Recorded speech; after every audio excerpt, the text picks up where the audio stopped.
दोस्तों नमस्कार, मैं विश्वनाथ ऑनलाइन चर्चा में आपका स्वागत है।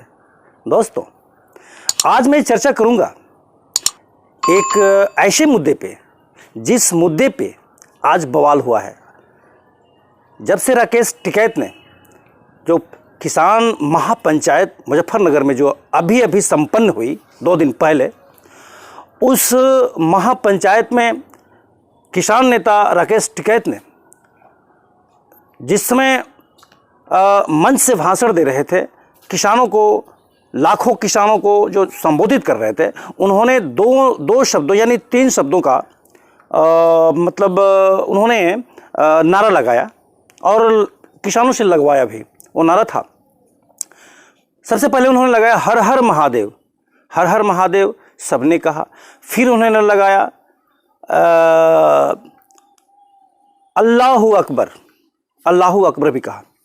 अब मीडिया वाले जो गोदी मीडिया जिसे कही जाती है, गोदी मीडिया मतलब क्या? गोदी मीडिया जो सरकार के गोद में खेलती है, सरकार जो चाहती है वही बोलती है, सरकार के कहे अनुसार जो चलती है वही गोदी मीडिया है। चूँकि और मीडिया एक चौथा खंभा होता है जो जनता के पक्ष में, जनता के लिए अगर सरकार की कोई भी गलत सही जो भी नीति हो वो मीडिया सबके सामने करता है, सार्वजनिक करता है। वही मीडिया अब जो है सरकार के हर नीतियों को छुपा लेती है और गलत नीतियों को भी छुपाती है और उजागर क्या करती है, सरकार के हर गलती पे पर्दा डालती है। पर्दा डालने का जो काम करे वही गोदी मीडिया है। तो गोदी मीडिया ने अल्लाहू अकबर को ले लिया कि राकेश टिकैत हिंदू है भाई, ये हिंदू होकर के अल्लाहू अकबर क्यों लगा दिया आपने? उन्होंने, गोदी मीडिया ने ये नहीं दिखाया कि राकेश टिकैत ने एक भाईचारा के नाते, चूँकि किसान तो हिंदू भी होते हैं, किसान मुस्लिम भी होते हैं, किसान सिख भी होते हैं, किसान ईसाई भी होते हैं, किसान तो सारी दुनिया किसान है। अब हम हिंदू बनकर ही खेती करेंगे, कोई मुस्लिम बनकर ही खेती करेगा, ऐसा तो नहीं है ना भाई कि नहीं अब हिंदू की खेती करेगा तो ही अनाज पैदा होगा, मुस्लिम किसान नहीं है। तो हर व्यक्ति, चूँकि व्यक्ति विशेष पहला होता है, वो मानव है, वो धर्म तो बाद में है। तो किसान का कोई धर्म नहीं, उसकी किसानी धर्म होता है।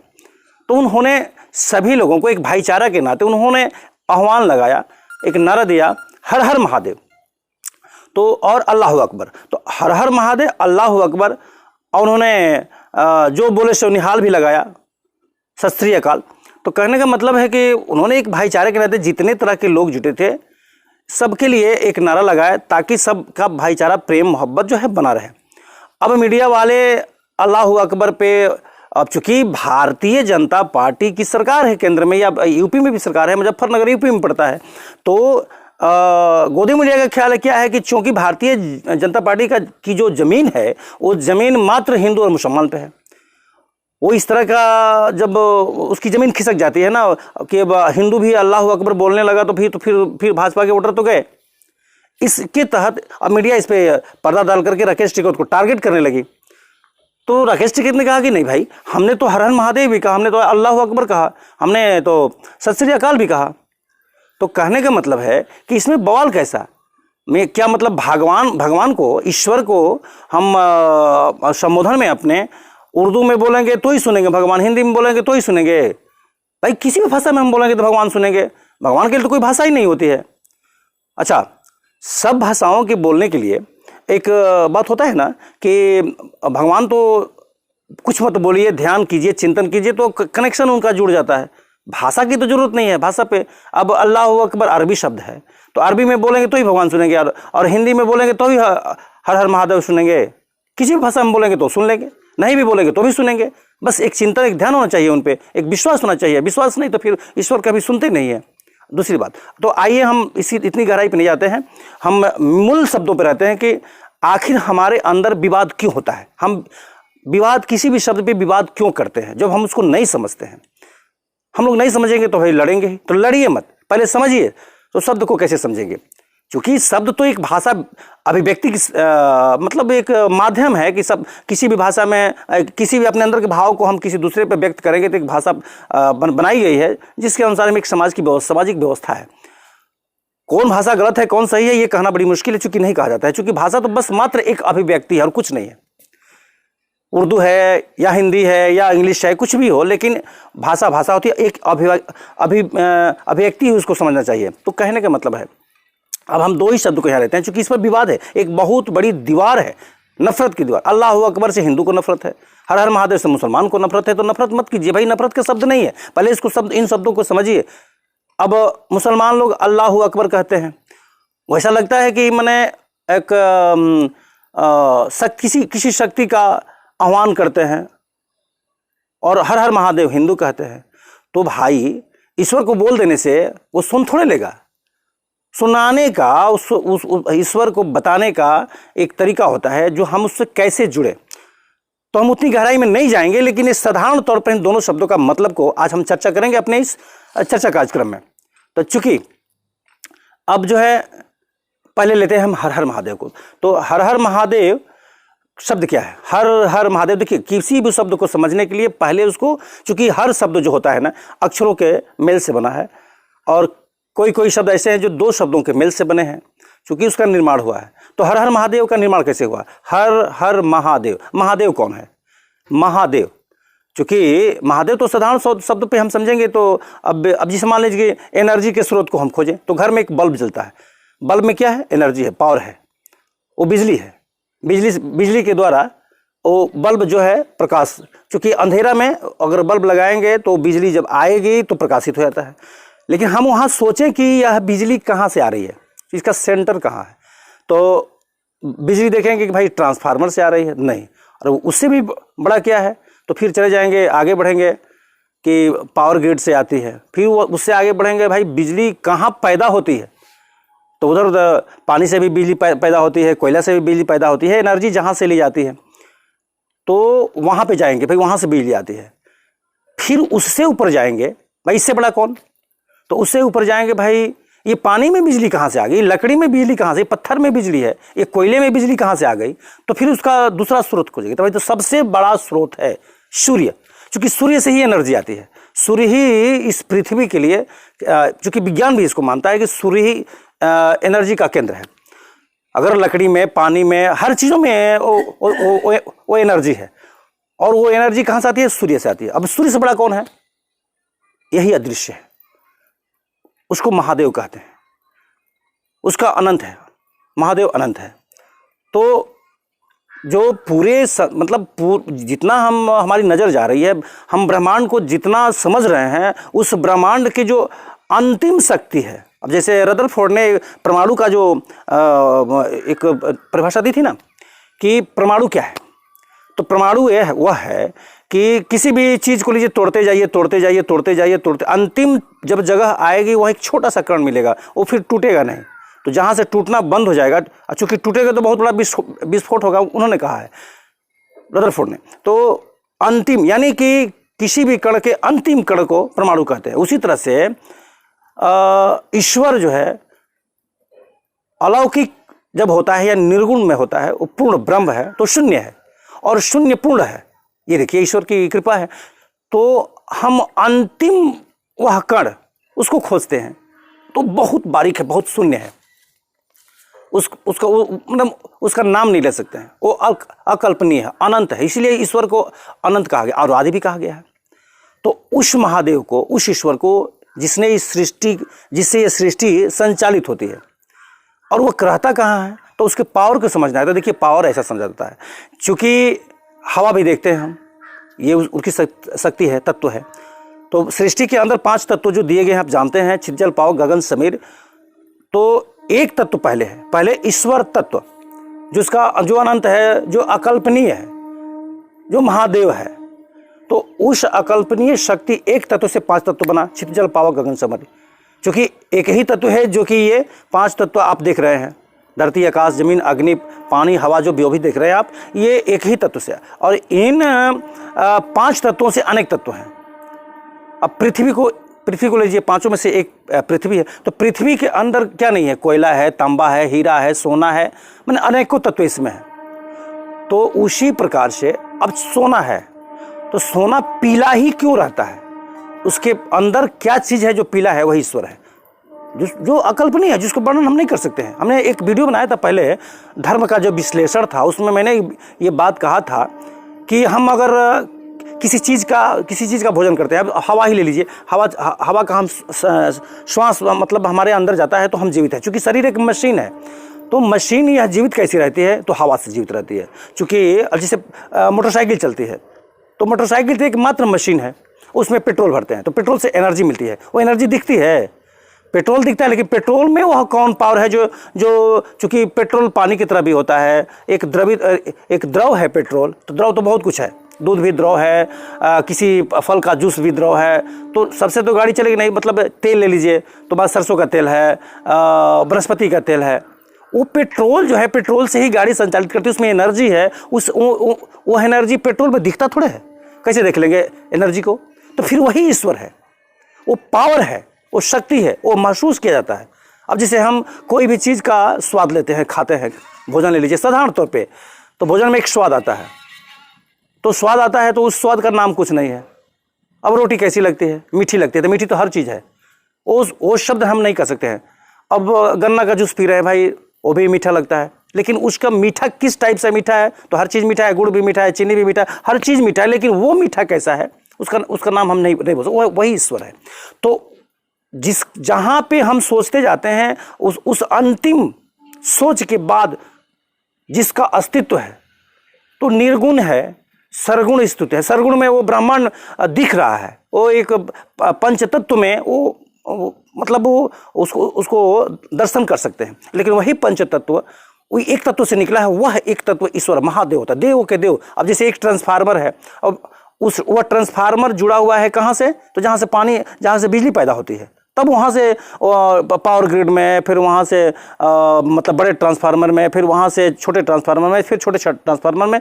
तो अंतिम जो है, जहाँ से सेंटर है, जहाँ से केंद्र है, जहाँ से ये सृष्टि हुई है, उस अंतिम ईश्वर मतलब उस अंतिम शक्ति को हम महादेव कहते हैं।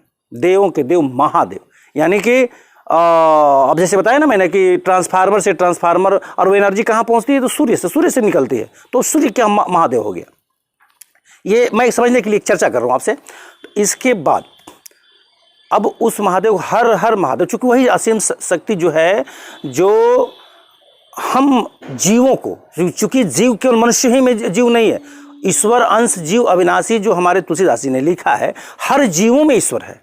तो अब चूँकि एक जीव, ये एक जीव नहीं है, एक ही जीव है, और वो कहाँ से है? परमात्मा से आता है, वो परमात्मा। आत्मा तो सब आत्मा है, हमारे अंदर, जीवों के अंदर जो आत्मा है वो सबके अंदर है, यही ना है। जीवों के अंदर वो ईश्वर अंश जीव अविनाशी, मतलब हर जीवों में जो अंश है जीव का, जिससे वो जीव चलता है, घूमता है, वो ईश्वरीय शक्ति है। वो दिखती नहीं है, महसूस की जाती है।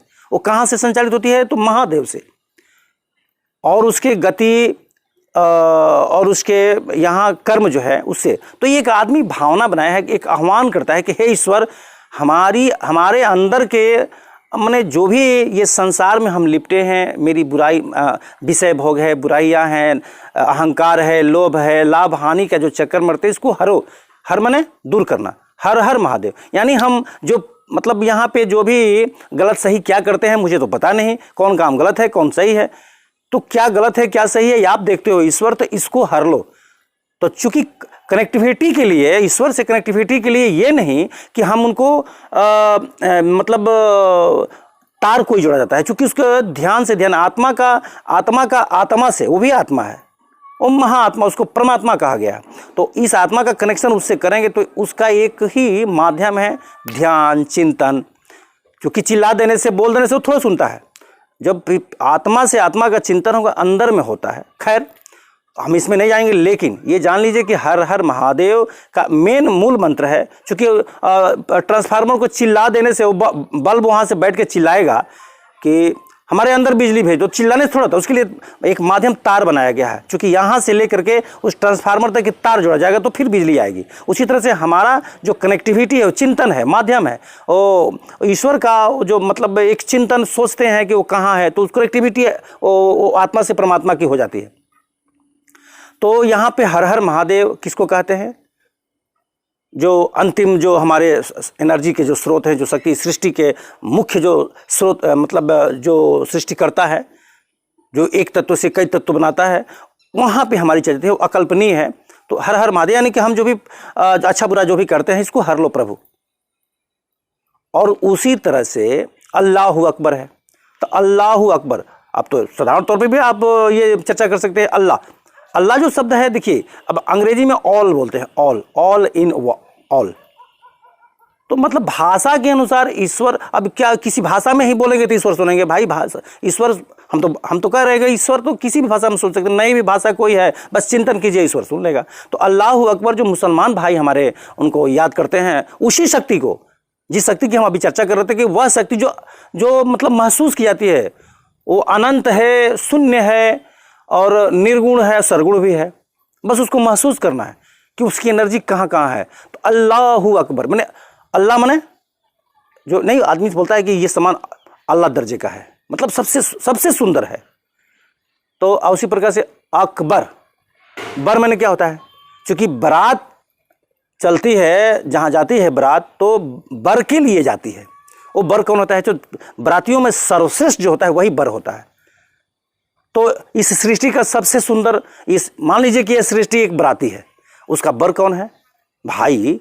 हम इतने लोग हुए हैं, किसी एक ही व्यक्ति से न आए हैं। वो ब्रह्मा को हम लोग ही कहते हैं, तो ब्रह्म वो मूल, वो सेंटर, तो उस सेंटर से जितने लोग हमारे आए हैं वह मूल सेंटर जो है वो बर है। क्योंकि जितने ये जीव दुनिया है, ये जीव दुनिया में वो सब बरातियों का एक ही मालिक है, वो है वही अंतिम श्री, जिसको महादेव, जिसको महेश, जिसको अकबर कहते हैं। अल्लाहु अकबर जो बर है, जो पूरे सृष्टि ब्रह्मांड की सृष्टि का एक ही मालिक है, उसको कहते हैं। तो एक आह्वान है, मुसलमान भाई हमारे याद करते हैं उसको, कि जैसे हिंदू भाई याद करते हैं हर हर महादेव, वैसे मुसलमान भाई अल्लाहु अकबर कहते हैं। यानी कि अपने अंदर, अकबर में क्या होता है, अपने अंदर की बुराइयाँ, अपने अंदर के दोष, अपने अंदर के विषय भोग, जो भी लाभ हानि, एक दूसरे से द्वेष रखते हैं हम उस एक दूसरे से जलन रखते हैं।